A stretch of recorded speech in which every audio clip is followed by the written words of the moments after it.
यहाँ पर हमारा कंप्लीट होता है ना। क्रॉस प्रोडक्ट क्या, पूरा वेक्टर हमारा कंप्लीट हो चुका है। अब तो क्रॉस प्रोडक्ट के कुछ क्वेश्चंस देख लेते हैं, एक दो क्वेश्चंस देखते हैं ताकि थोड़ा सा आइडिया लग जाए सोल्व कैसे करना है ना। अभी तक हमने केवल प्रॉपर्टीज के बारे में ही पढ़ा था कि प्रॉपर्टीज क्या क्या है उसकी, ठीक है। तो उसके कुछ क्वेश्चंस देखते हैं ताकि हमको थोड़ा आइडिया लग जाए कैसे क्वेश्चंस आएंगे इनके। जैसे सपोज मान लिया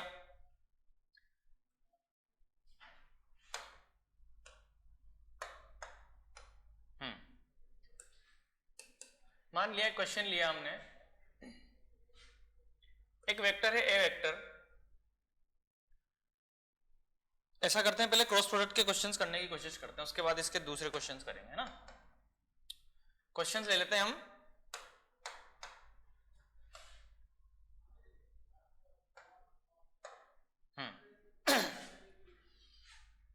question number 1, question number 2, question number 3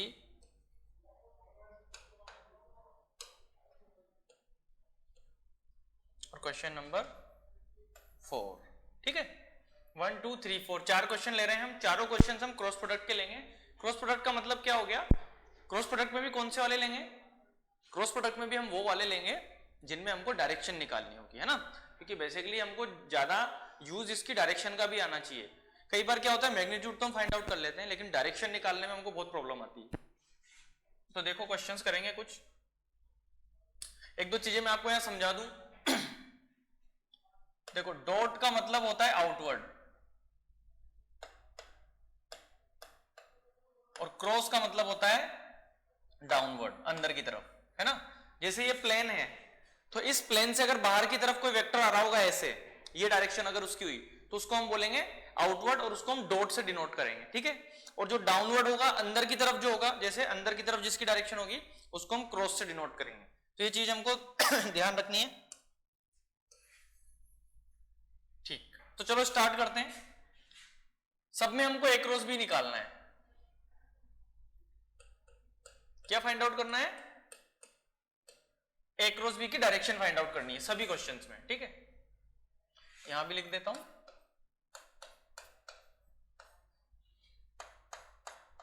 यहां पर भी और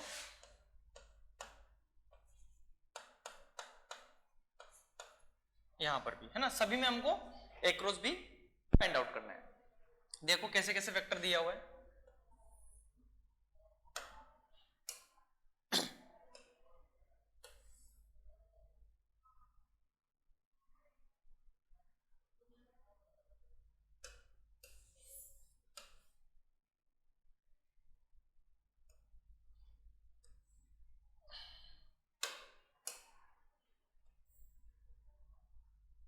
ठीक है,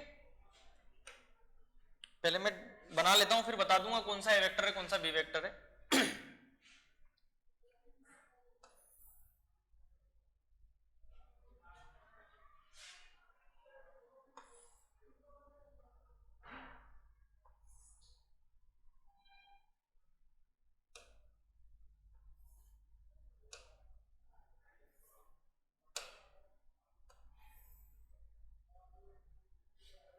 ठीक, और एक और देखते हैं।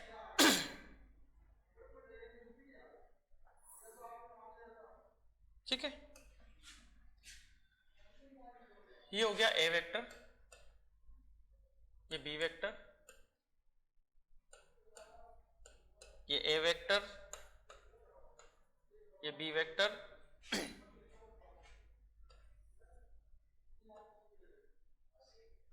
ये ए वेक्टर, जो डॉट दिया है मैंने वो ए वेक्टर है और ये बी वेक्टर है, और ये जो क्रॉस है यहां पर ये बी वेक्टर है और ये ए वेक्टर है, ठीक है। तो सभी लोग ट्राई करेंगे इसको, सब लोग ट्राई करेंगे।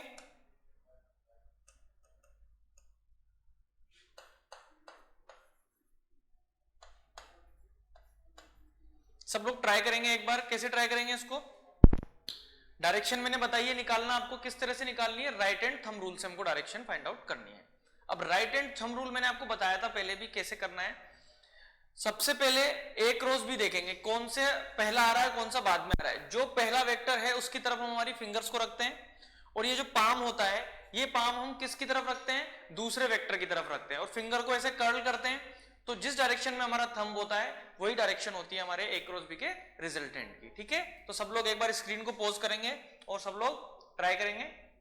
चलिए अब देखते हैं। सबसे पहले बात करते हैं इस वाले पैटर्न की। इस वाले पैटर्न में ए इस तरफ दिया हुआ है, बी उस तरफ दिया हुआ है। ठीक है, अब हमें क्या करना है, एक की तरफ फिंगर्स को रखना है। अब मैंने फिर बताया था कि एक की तरफ फिंगर्स को रखने के बहुत तरीके हैं, ऐसे भी रख सकते हो, ऐसे भी रख सकते हो, ऐसे भी रख सकते हो, लेकिन किस तरह से रखना है कि उसकी पाम की जो डायरेक्शन हो वो किस तरफ हो, दूसरे वाले वेक्टर की तरफ हो। देखो यहां पर ध्यान से, क्या इस तरह से रखूंगा, इस वाले में देखो तो मैं ऐसे रखूंगा। अगर मैं ऐसे रखता हूं फिंगर्स तो पाम हो गया ऊपर और बी आ गया नीचे, तो मैं इस तरह से फिंगर्स रख दूं।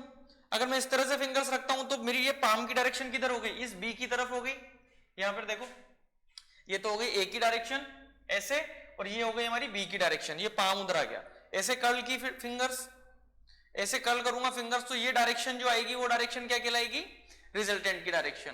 तो इस इन दोनों का जो रिजल्टेंट होगा यहां पर वो किधर आएगा, अंदर की तरफ क्रॉस आएगा, डाउनवर्ड, है ना।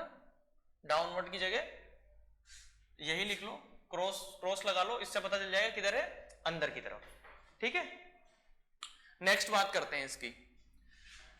अब इसमें जो ए वेक्टर है वो आपको दिया हुआ है डायरेक्शन डॉट। डॉट का मतलब क्या हो गया, बाहर की तरफ। डॉट का मतलब क्या हो गया, बाहर की तरफ, यानी ए वेक्टर तो गिवन है हमको इस तरह से ऐसे, और बी वेक्टर है उस तरफ। अब ए वेक्टर की तरफ फिंगर्स रखेंगे तो पाम किधर हो गया, बी की तरफ, तो ए क्रॉस बी जब हमने किया तो डायरेक्शन कैसे आ गई, अपवर्ड। तो इन दोनों की डायरेक्शन में किधर आ जाएगा रिजल्टेंट, कुछ इस तरह से रिजल्टेंट आ जाएगा, है ना। नेक्स्ट को देखेंगे, इसको इसमें देखेंगे,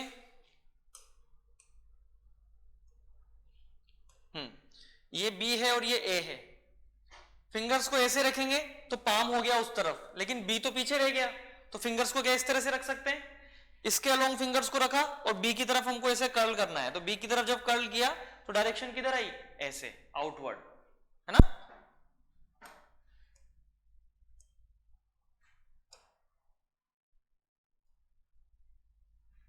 ठीक है, डायरेक्शन कहां आ गई यहां पे, आउटवर्ड, है ना।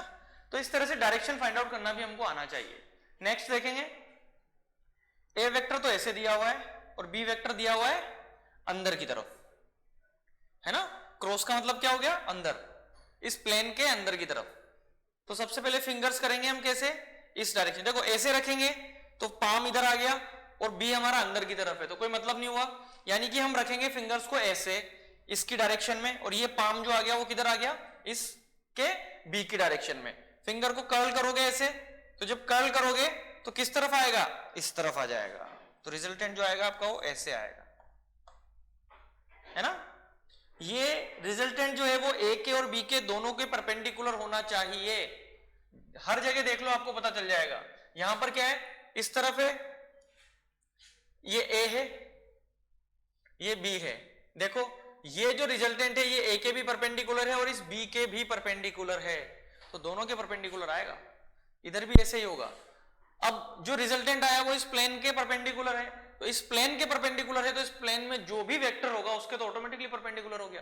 तो ए और बी तो इसी प्लेन में, तो ऑटोमेटिकली इसके परपेंडिकुलर हो गया। इसी तरह से इसमें देख लो, ए और बी इसी प्लेन में, रिजल्टेंट दोनों के परपेंडिकुलर हो गया। यहां तो हमने निकाल ही लिया। तो ठीक है, समझ में आई बात, क्या किया हमने यहाँ पे, इस तरह से हमको डायरेक्शन फाइंड आउट करनी होती है। ठीक है, नेक्स्ट और देखते हैं क्वेश्चंस, और कैसे कैसे क्वेश्चंस हमसे पूछ लिए जाते हैं। जैसे सपोज आपको ए वेक्टर दिया, बोला गया कि ए वेक्टर जो है उसकी वैल्यू है i cap plus 2j cap plus 3k cap. ठीक, बी वेक्टर में आपको गिवन है 2i cap minus 3j cap plus 4k cap. दो वेक्टर आपको गिवन है, आपसे पूछा गया है find out a cross b. A cross b हमको यहां पर फाइंड आउट करना है ना। ए डॉट बी नहीं करना है, ए क्रॉस बी करना है। अब ए क्रॉस बी करने के तरीके मैंने आपको समझाए थे, दो तरीके थे। एक तो आपको मैंने बताया था कि आई जे के लिख लेंगे ऐसे सर्कल में, और क्लॉकवाइज डायरेक्शन में हम अगर करते हैं क्रॉस प्रोडक्ट तो आई का जे से करेंगे तो के मिल जाएगा, के का आई से करेंगे तो जे मिल जाएगा, इस तरह से, है ना। और अगर रिवर्स करेंगे एंटी क्लॉकवाइज तो आएगा वही लेकिन माइनस का आ जाएगा, है ना। एक तरीका तो वो था करने का। दूसरा मेथड क्या था? दूसरा मेथड था जिसमें हमने बोला था मैट्रिक्स मेथड, जिसमें हम क्या बनाएंगे, एक मैट्रिक्स बनाएंगे और उसको सोल्व करेंगे। ज्यादा अच्छा मेथड मैट्रिक्स मेथड ही है, जिसमें गलती होने की कम चांसेस होते हैं, क्योंकि वो जो मेथड मैं बता रहा हूं उस मेथड में आपको क्या करना पड़ेगा, सबको एक एक बार मल्टीप्लाई करना पड़ेगा एक एक के साथ, तो वहां पर थोड़ा कंफ्यूजन हो जाता है, डायरेक्शन का इधर उधर हो जाता है। सबसे अच्छा मेथड है मैट्रिक्स मेथड, वही हम अप्लाई करेंगे। देखो यहां पर कैसे करना है।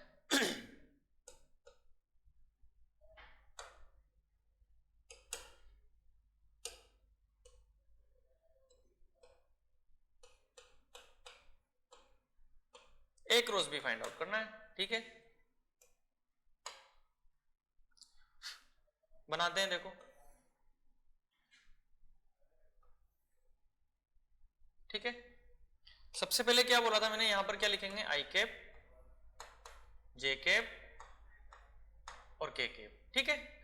उसके बाद इनके कोफिशिएंट आई कैप, जे कैप, के कैप के जो मल्टीप्लाई में जो है वो यहां पर है 1, यहां पर है 2, यहां पर है 3। अच्छे से फिर देखेंगे एक बार, मैंने पहले भी बताया, लेकिन अब हम क्वेश्चंस में कर रहे हैं तो यहां पर थोड़ा सा समझ में अच्छे से आएगा। यहां पर देखो 2 3 4।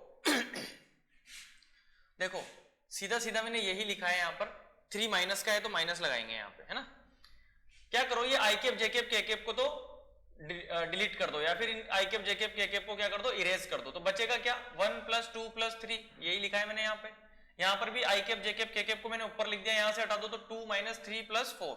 तो ये हमको एक मैट्रिक्स का मेथड मिल गया। और मैट्रिक्स सोल्व करने का तरीका मैंने आपको बता दिया था कैसे करते हैं। देखो यहाँ पे सबसे क्या लिखेंगे हम, पहले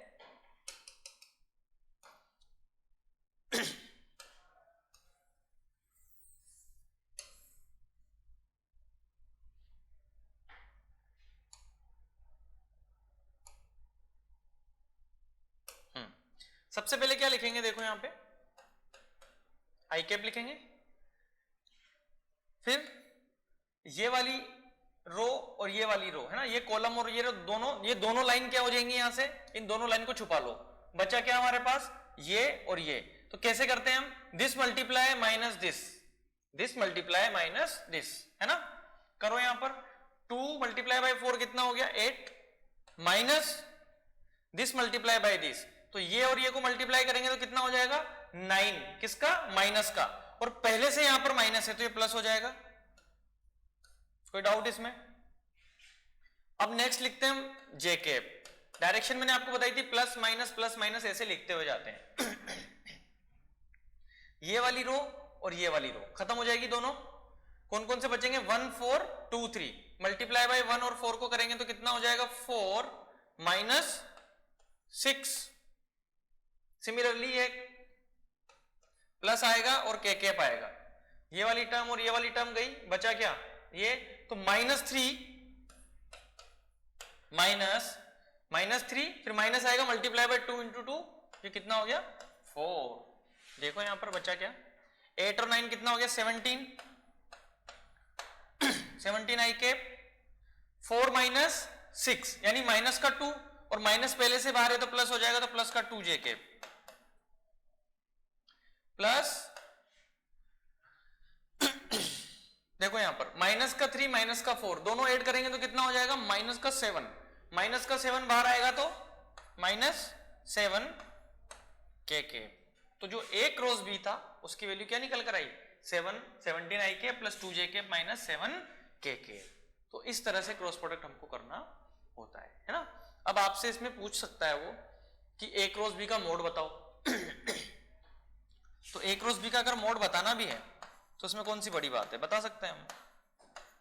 ये लो, इसका मोड बताने में कितना सा टाइम लगेगा, क्या करेंगे, अंडर रूट में 17 का स्क्वायर प्लस 2 का स्क्वायर प्लस 7 का स्क्वायर, बस इसको स्क्वायर करके सबको ऐड करके रूट ले लेंगे तो क्या मिल जाएगा हमको, ए क्रॉस बी का फाइनल रिजल्टेंट हमको मिल जाएगा। तो इस तरह से भी क्वेश्चंस करने होते हैं कई बार हमको, है ना।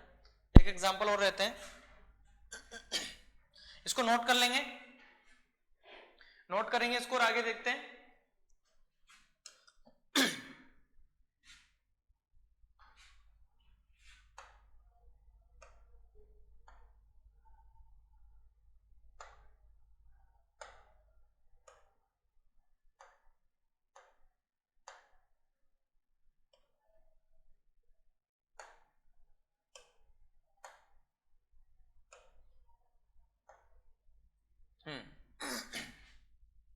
ध्यान देंगे यहां पर एक और एग्जांपल लेते हैं।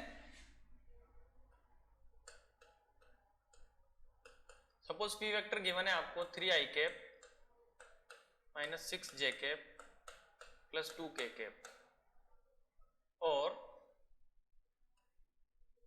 क्यू वेक्टर गिवन है आपको i cap minus j cap minus k cap. ठीक है, दो वेक्टर्स आपको गिवन है। क्वेश्चन में पूछा क्या है आपसे, देखो यहां पे क्या पूछा है, एक तो ए क्रॉस भी बताना है हमको, वही है ना, मोड ऑफ ए क्रॉस भी बताना है, तो ए क्रॉस भी ऑटोमेटिकली निकल जाएगा इसमें। दूसरा आपसे पूछा है unit vector of resultant. Resultant मतलब ए क्रॉस भी हो गया,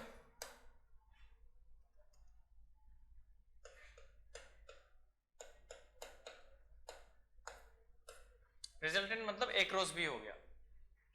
क्या क्या पूछा है क्वेश्चन में, एक तो मोड ऑफ ए क्रॉस भी पूछा है, दूसरा आपसे पूछा है यूनिट वेक्टर अलोंग ए क्रॉस बी, यानी ए क्रॉस बी का यूनिट वेक्टर भी आपको फाइंड आउट करना है। तो सबसे पहले ए क्रॉस बी करने का जो तरीका है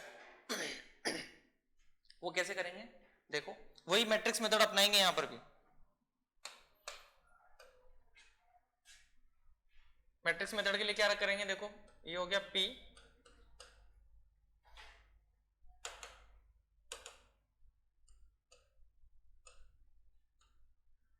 P क्रॉस Q,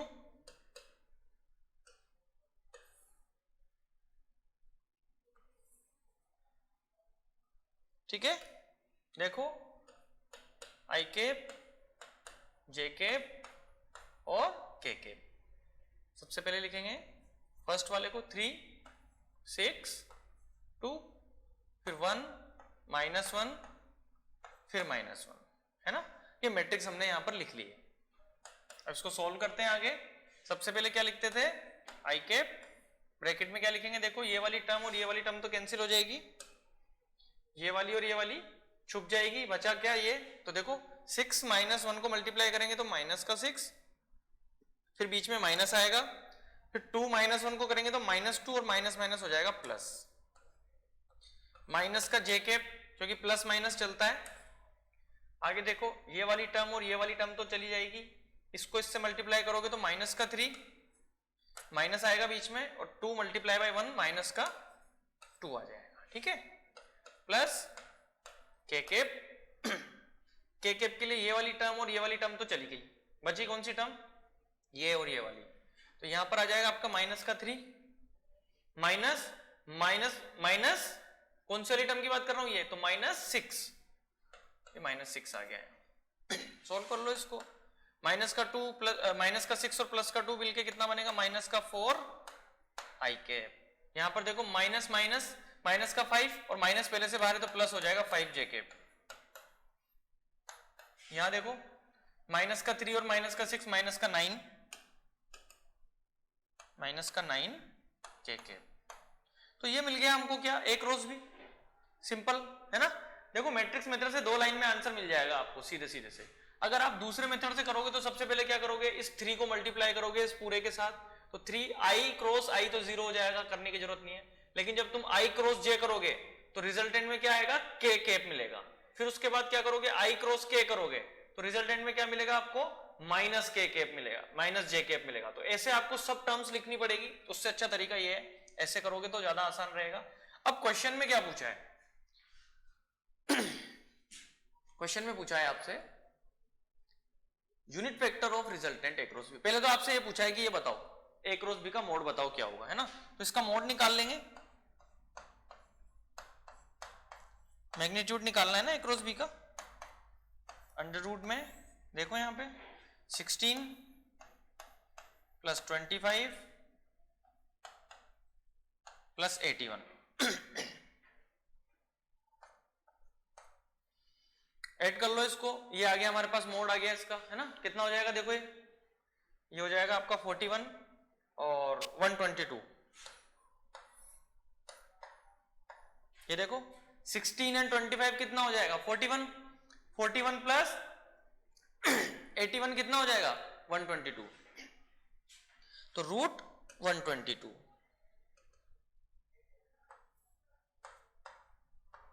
चलो, तो ए क्रॉस बी का हमको मोड भी मिल गया। अब नेक्स्ट क्वेश्चन हमसे पूछा था unit vector of resultant A cross B, यानी ए क्रॉस बी का यूनिट वेक्टर हमको फाइंड आउट करना है। किसी का भी यूनिट वेक्टर जब फाइंड आउट करना होता है तो हम क्या करते हैं, उसका ए कैप निकाल देते हैं। क्या निकाल देते हैं हम, उसका ए कैप निकाल देते हैं। और ए कैप इक्वल टू क्या होता है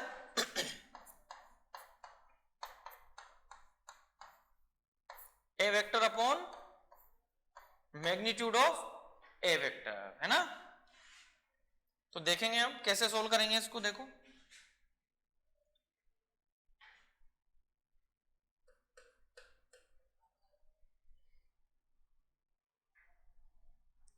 ए क्रॉस बी को मैं कोई वेक्टर का नाम दे देता हूं अभी फिलहाल, आर दे देते हैं। आर कैप इक्वल टू कितना हो जाएगा resultant vector upon mode of resultant vector, ठीक है। तो रिजल्टेंट वेक्टर कितना गिवन था हमको, देखो माइनस का 4 आई कैप प्लस का 5 जे कैप और माइनस का 9 के कैप, माइनस का 4 आई कैप प्लस का 5 जे कैप और माइनस का 9 के कैप एंड डिवाइड बाय इसका मोड। इसका मोड कितना था 122। तो ये आ गया हमारा unit vector along resultant. Resultant के अलोंग जो यूनिट वेक्टर होगा वो कैसे फाइंड आउट करेंगे, इस तरह से फाइंड आउट करेंगे, है ना। तो हमने मैट्रिक्स वाले क्वेश्चंस भी देख लिए, क्रॉस प्रोडक्ट वाले कैसे करने हैं वो भी देख लिए, है ना। उसके अलावा हमने डायरेक्शन निकालना भी सीख लिया कि डायरेक्शन कैसे निकालना है और किस टाइप के क्वेश्चंस आपसे पूछ लिए जाते हैं। देखो और क्वेश्चन, सपोज आपको दे दिया कि mod of A dot B is equal to mod of A cross B, then find out angle between A and B.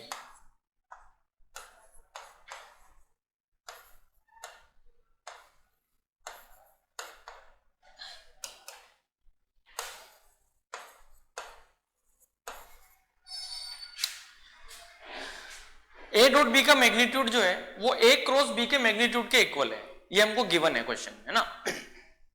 हमको क्या फाइंड आउट करना है, इसमें एंगल बताना है ए और बी के बीच में कितना एंगल होने वाला है।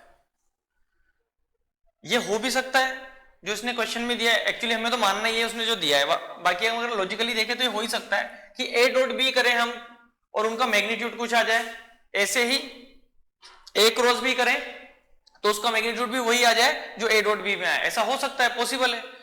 अब उसने पूछा है कि पॉसिबल तो है लेकिन किस जगह पॉसिबल है, वो किस एंगल पर पॉसिबल है, ये बताओ मुझे पहले, तो वही फाइंड आउट करना है हमको। अब इसको फाइंड आउट करने के लिए क्या करेंगे, क्या हम यहां पर मैट्रिक्स वाला फॉर्मूला लगाएंगे, हाँ, या हम डायरेक्शन वाला फॉर्मूला लगाएंगे, क्या लगाएंगे।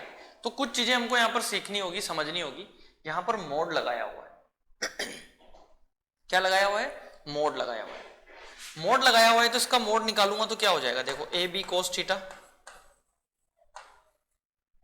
Simple, A B cos theta. आगे देखो यहां पर भी ए क्रॉस बी का मोड लगाया हुआ है, इसका मतलब डायरेक्शन की जरूरत नहीं है हमको, यहां पर मैग्नीट्यूड ही लिख देंगे। तो इसका मैग्नीट्यूड कितना हो जाएगा, ए बी साइन थीटा। कोई डाउट है इसमें? यहां देखो इससे ये कैंसिल, है ना, देखो यहां पे ए बी से ए बी कैंसिल हो गया, तो बचा क्या, sine theta equal to cos theta, sine theta equal to cos theta. अगर मैं कोस को इधर डिवाइड में ले आऊं तो ये क्या बन जाएगा, tan theta, tan theta equal to कितना हो गया 1। इसको डिवाइड में लाऊंगा इधर तो कितना बचेगा, इधर 1। ध्यान से देखो, अगर tan थीटा इक्वल्स टू 1, यानी tan थीटा में 1 किसकी वैल्यू होती है, tan 45 की। तो कितना हो जाएगा, देखो यहां से थीटा इक्वल्स टू 45 हो जाएगा, डायरेक्टली लिख देता हूं। तो थीटा इक्वल्स टू कितना हो गया, 45, यानी ए और बी के बीच में एंगल कितना हो गया, 45 डिग्री एंगल हो गया, है ना। बस इस तरह से सोल्व करना है हमको क्वेश्चंस को। अगर इस तरह से सोल्व करना हमको आता है तो हमें कोई प्रॉब्लम नहीं आएगी। तो बच्चों हमने पूरा वेक्टर पढ़ लिया अच्छे से। इस पूरे वेक्टर में हमने स्टार्टिंग से जो पढ़ा मैं एक बार फिर से बता देता हूं, है ना। हमने सबसे पहले देखा कि वेक्टर और स्केलर में क्या डिफरेंस है। वेक्टर क्या होता है, वेक्टर वो होता है जिसके पास डायरेक्शन होती है, जिसके पास मैग्नीट्यूड होता है, जो कम्यूटेटिव लॉ फॉलो करता है, और वेक्टर लॉ ऑफ एडिशन को भी फॉलो करता है, जिसमें पैरेललोग्राम लॉ और ट्रायंगल लॉ आते हैं, है ना। तो ऐसी क्वांटिटी को, ऐसी फिजिकल क्वांटिटी को हमने वेक्टर से डिनोट किया। फिर हमने देखा कि वेक्टर को रिप्रेजेंट कैसे करते हैं। हमने बताया एरो से रिप्रेजेंट करते हैं, और इसकी एक टेल होती है और एक हेड होता है, और इसकी डायरेक्शन जो होती है वो टेल टू हेड की तरफ होती है ना। और उस एरो की जो लेंथ होती है वो इसका मैग्नीट्यूड कहलाता है। फिर हमने यूनिट वेक्टर के बारे में जाना कि यूनिट वेक्टर क्या होता है। यूनिट वेक्टर किसी भी वेक्टर की डायरेक्शन होती है। अगर हमको किसी की भी डायरेक्शन फाइंड आउट करनी है तो उसके अलावा हम उसका यूनिट वेक्टर निकाल देंगे, है ना। उसके बाद हमने देखा कि प्रॉपर्टीज क्या है वेक्टर्स की, है ना। जैसे एक प्रॉपर्टी थी कि वेक्टर को वेक्टर के रेस्पेक्ट में कहीं पर भी उसके पैरेलल उसको शिफ्ट कर दो तो उस वेक्टर में कोई चेंज नहीं आएगा, है ना। क्योंकि अगर उसके रेस्पेक्ट में हम उससे ही अगर उसको कहीं भी शिफ्ट करेंगे इस स्पेस में तो क्या होगा, पैरेलल शिफ्ट किया तो डायरेक्शन हमने चेंज की नहीं और मैग्नीट्यूड तो वैसे भी चेंज नहीं हुआ, है ना। ये प्रॉपर्टी थी। और भी प्रॉपर्टी थी वेक्टर की, बहुत सारी प्रॉपर्टीज हमने देखी। फिर हमने देखा कि रिप्रेजेंटेशन कैसे करते हैं वेक्टर का, है ना। मतलब रेजोल्यूशन कैसे करते हैं वेक्टर का। वेक्टर को अगर रिजोल्व करना है आपको, जैसे एक वेक्टर दिया है आपको, उसको 2D में रिजोल्व करना है, 3D में रिजोल्व करना है उसको, तो किस तरह से उसको रिजोल्व करते हैं, है ना। कंपोनेंट हमने निकाल के देखे थे, एंगल्स की बात की थी। फिर हमने parallelogram law of vector addition देखा था, है ना, जो सबसे इंपॉर्टेंट था हमारे लिए। Parallelogram law of vector addition क्या था वो, रिजल्टेंट का मैग्नीट्यूड अगर फाइंड आउट करना है तो √a² + b² + 2ab cos theta, और tan थीटा इक्वल्स टू क्या था, b sin theta upon a + b cos theta. ये सब चीजें आपको इसी तरह से याद होनी चाहिए जिस तरह से मुझे याद है। अगर इस तरह से आपको याद होगी तो आपको क्वेश्चंस करने में बहुत आसानी होगी, है ना। पूरा चैप्टर आपको याद होना चाहिए जिस तरह से मैंने आपको बताया अभी। और इसमें आगे हमने क्या पढ़ा, उसके बाद हमने देखा ट्राइंगल लॉ की बात की, फिर सबसेक्शंस की बात की कि कैसे सबट्रैक्ट करते हैं।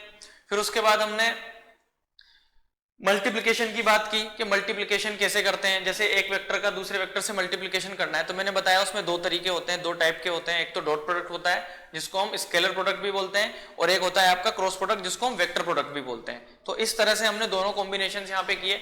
अब हमने प्लस कर लिया वेक्टर्स को, हमने डिवाइड कर लिया, सबट्रैक्ट कर लिया वेक्टर को, हमने मल्टीप्लाई भी कर लिया वेक्टर को। लेकिन डिवाइड वाली कोई बात नहीं आई यहाँ पर अभी तक। हमने तीन चीजें कर ली, तीनों चीजें होती है प्लस करना, माइनस करना, मल्टीप्लाई करना और डिवाइड करना। तो तीन चीजें तो हम कर चुके हैं, चौथी है डिवाइड करना। सपोज मान लेते हैं कि डिवाइड आपसे बोल दिया जाए कि दो वेक्टर आपको दिया हुआ है। जैसे एक वेक्टर आपको दे दिया, उसने बोला एक वेक्टर जो है वो है 4i और बी वेक्टर है आपका 2j, ठीक है। और आपसे बोला जाए कि बताओ a डिवाइड बाय b क्या होगा। क्योंकि इस तरह की बात हमने अभी तक की भी नहीं है, डिवाइड तो किया ही नहीं हमने किसी भी वेक्टर को, ना ऐसा कोई रूल बताया मैंने, ठीक है। देखो यहां पर तो क्या लिखेंगे इसको, 2i डिवाइड बाय 2j, ठीक है। देखो मैग्नीट्यूड से मैग्नीट्यूड तो हमने कट कर दिया, 2 आ गया। लेकिन i को जैसे कैसे डिवाइड करोगे, यानी i को j से कैसे डिवाइड करके कट करोगे, नहीं कर सकते ना, पॉसिबल ही नहीं है। अगर मान लो आपसे बोल दिया जाए कि a वेक्टर जो है वो 4 ईस्टवर्ड दे दिया आपको, ईस्ट डायरेक्शन में है 4, है ना, और 2 जो है आपको दे दिया कि नॉर्थ डायरेक्शन में है। अब एक तो ईस्ट डायरेक्शन में, दूसरा नॉर्थ डायरेक्शन में, तो क्या कभी डायरेक्शंस को हम डिवाइड कर सकते हैं, कभी नहीं कर सकते। दो डायरेक्शंस को कैसे डिवाइड करोगे, कभी नहीं कर पाओगे। तो इसलिए जब भी आपसे अगर पूछा जाए कि एक वेक्टर को दूसरे वेक्टर से डिवाइड करते हैं तो क्या होता है, तो वो नॉट डिफाइन होता है। नॉट डिफाइन का मतलब उसको डिफाइन नहीं कर सकते। कोई भी दो वेक्टर को आप डिवाइड नहीं कर सकते हो। अगर डिवाइड करोगे तो क्या हो जाएगा, मैग्नीट्यूड तो कट हो सकते हैं लेकिन डायरेक्शंस थोड़ी ना कट होंगी कभी भी, तो ये चीज भी हमको ध्यान रखनी है, अच्छा पॉइंट है, इसको याद रखना है। एक चीज और मैं आपको बताना भूल गया शायद, या बात में मैंने बताया हो तो, एक और होता है, एक नल वेक्टर होता है। नल वेक्टर जो होता है, नल वेक्टर का मतलब ही क्या हो गया, जिसका मैग्नीट्यूड होगा जीरो, जिसका मैग्नीट्यूड क्या हो जाएगा, जीरो हो जाएगा। अब जिसका मैग्नीट्यूड जीरो है उसकी डायरेक्शन कैसे बताएंगे हम, ठीक है, तो डायरेक्शन हम उसकी कुछ भी ले सकते हैं, उसकी कुछ भी आर्बिट्ररी डायरेक्शन हो सकती है, लेकिन नल वेक्टर कहलाने का मतलब होगा कि उसका मैग्नीट्यूड होगा जीरो। अब कई बार बच्चे पूछते हैं कि सर जब मैग्नीट्यूड ही जीरो है और उसकी डायरेक्शन को हमको पता ही नहीं है कि किस तरफ है, कहीं भी ले सकते हैं, तो वेक्टर कैसे कहलाया? देखो वो इसलिए कहलाया क्योंकि वेक्टर की प्रॉपर्टी होती है, जैसे आपने ए क्रॉस बी किया, ए क्रॉस बी किया, यानी ए को बी से क्रॉस प्रोडक्ट किया, तो आपने ए को बी से क्रॉस प्रोडक्ट किया तो रिजल्टेंट में भी आपको क्या मिलना चाहिए, वेक्टर मिलना चाहिए। अब इसी तरह से मान लो आपने दो वेक्टर्स को इस तरह से क्रॉस प्रोडक्ट किया कि उन दोनों का रिजल्टेंट जीरो आ गया। जीरो आने का मतलब उनका मैग्नीट्यूड जीरो आ गया, लेकिन डायरेक्शन तो कुछ ना कुछ होगी, डायरेक्शन तो कुछ ना कुछ होगी ना, क्योंकि दो वेक्टर का जब क्रॉस प्रोडक्ट कर रहे हैं तो तीसरा भी हमको क्या मिल रहा है, वेक्टर मिल रहा है। इसी तरह से नल वेक्टर क्या हो गया, मैग्नीट्यूड तो जीरो है, लेकिन प्रॉपर्टी के बाय द प्रॉपर्टी तो हम यही बोलेंगे ना कि ये भी वेक्टर तो होगा, क्योंकि मैग्नीट्यूड जीरो आ गया लेकिन डायरेक्शन तो होगी ना। तो इस तरह के वेक्टर को हम बोलते हैं नल वेक्टर। आई होप आप सबने अच्छे से वेक्टर को एंजॉय किया होगा, अच्छे से वेक्टर को पढ़ा होगा। जितने भी मैंने यहाँ पर लेक्चर्स लिए उन सभी लेक्चर्स में हमने बहुत अच्छे से वेक्टर को कवर किया है। आगे जब हम जो भी चैप्टर्स पढ़ेंगे उन चैप्टर्स में बहुत हेल्पफुल हमको फायदा होगा इस चीज से, वेक्टर से, ठीक है। तो आज का लेक्चर यही खत्म होता है। Thank you so much.